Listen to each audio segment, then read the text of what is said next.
Dear competitors and guests, welcome to the 8th annual Bubble Cup and the first annual inaugural Bubble Cup conference.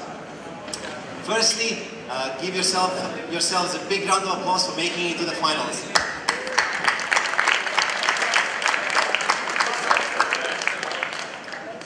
I hope you had a good journey to Belgrade, and I hope that you'll feel even better as that you'll be as even happier when you leave after having a really good time and success at the Bubble Cup and in Belgrade. Over the next few hours, we'll do our best to keep you awake after your lunch and on a nice warm day. But we have some great speakers here that will share their words of wisdom with you. Before we get started, I was told I have to mention something several times, but bear with me. It's administrative and boring, but important. So you will have received or will receive t-shirts. Make sure you wear the t-shirts to the competition on Saturday. It's either with t-shirts or nothing, so have your t-shirts. Another thing is, there will be in your packs, there will be bracelets. The bracelets are your basically tickets for the party on Saturday. And given this event is combined with the festivities for the celebration of 10th year anniversary of Microsoft Development Center Serbia, it's going to be a great party, so you don't want to miss it. Make sure you have your bracelets. So, our first speaker today is a lecturer at... Can we have the cards? One sec. Yes. So our first speaker today is a lecturer at Comenius University in Slovakia. He is a past gold medalist at International Olympiad in Informatics and ACM ICPC. He has over 15 years of experience organizing programming contests, most notably including the International Olympiad in Informatics. From Poprad, Slovakia, living in Bratislava, please welcome Mišo Forišek.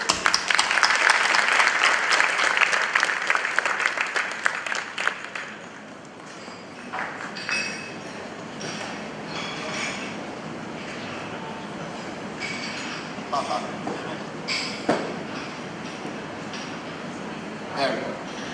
Cool.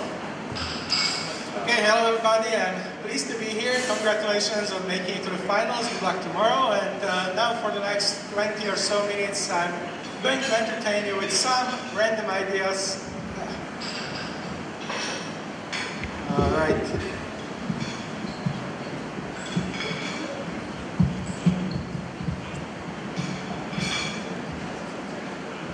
Okay, 1, 2, 3, 4. Oh. Okay. All right. This is better. Okay. Can you hear me in the back? Can you hear me? Okay. So let's start. Okay. So a little bit about me. Here's a very distorted, funny picture that looks better on the screen than it looks on the beamer of me crossing some gorge. I am very enthusiastic about programming competitions, did many of them as a contestant, did many of them as an organizer, but I also try to have a normal life. One of my interests is badminton, another is hiking. I actually climbed a mountain that was over 5,000 meters of altitude. And I'm going to talk about programming contests today. Can I remove this? Let's try. One. Oh, okay, this is much better. Sorry about that. Technology seems not to like us. There's something wrong with the resolution, so just listen to me more and read less. Alright, so the programming contests have certainly changed since the age when I was first competing. My actual IOI competitions were done under MS-DOS, and we were submitting solutions by storing them on floppy disks, and then those floppy disks were manually one after another entered into a machine during the grading, and the grading was a process that took until like 4 a.m. on some days. But even though the implementation of these procedures changed, the main idea of these programming competitions didn't. It's still the same thing. It's still a bunch of geeks who get together, have fun, and challenge each other to do better and to be better problem solvers. And some of the questions I received before this talk were questions about how to train and how to become a better programmer. especially in competitions. And if you see, like in the news, a report from some programming contest, usually if you are brave enough to open the discussion and the comments from ordinary people, you will see many comments of a discouraging kind, like this is completely useless, nobody needs algorithms in real life, and the competitive programmers write bad code, and so on. And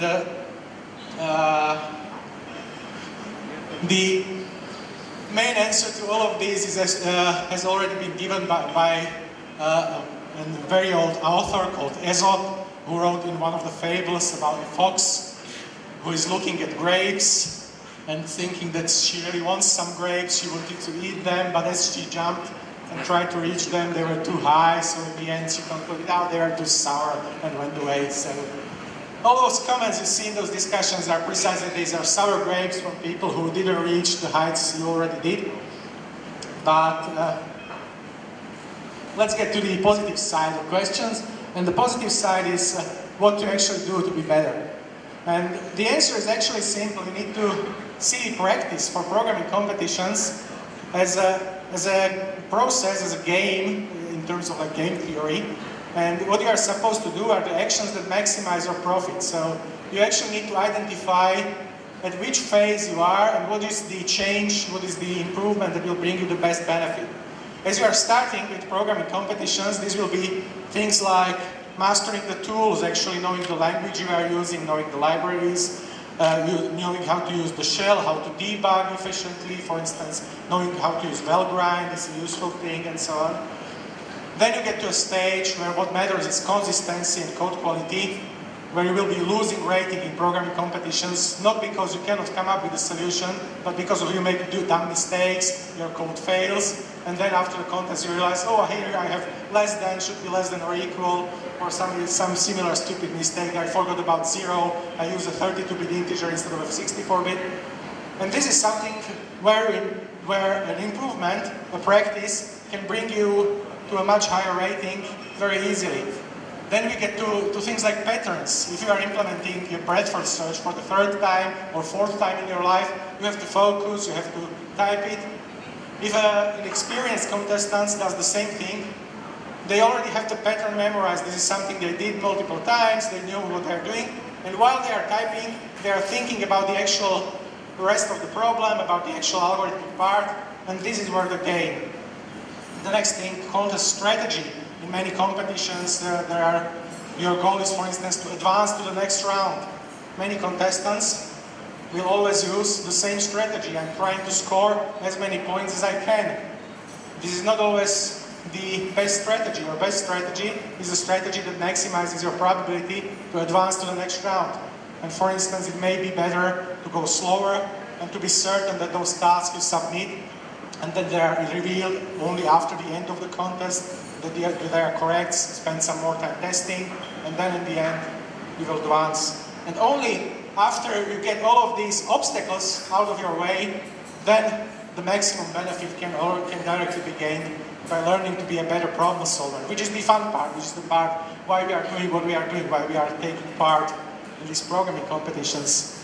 And again, with the actual problem solving, and I like to make an analogy between like leveling up in competitive programming and role-playing games. If you have an RPG and you make a new character, then the character has many attributes like the strength, the charisma, and so on. And 2 of these attributes are really important here as an analogy. One of them is wisdom and the other is intelligence. And sometimes you're asking what is the difference between 2 also in the game.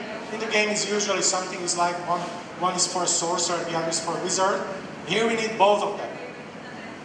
The wisdom part is the studying, is seeing the standard algorithms, knowing what has been done, seeing a lot of problems, having a database in your head of solutions, of approaches.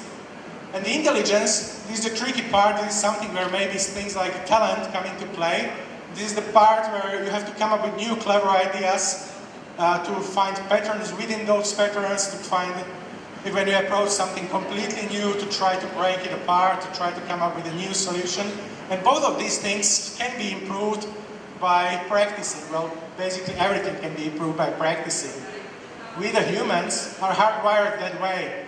Since the dawn of evolution, since our personal early childhood, everything we learn by repeating it, by failing at it, and when you try it several times and fail several times, only afterwards we'll actually learn.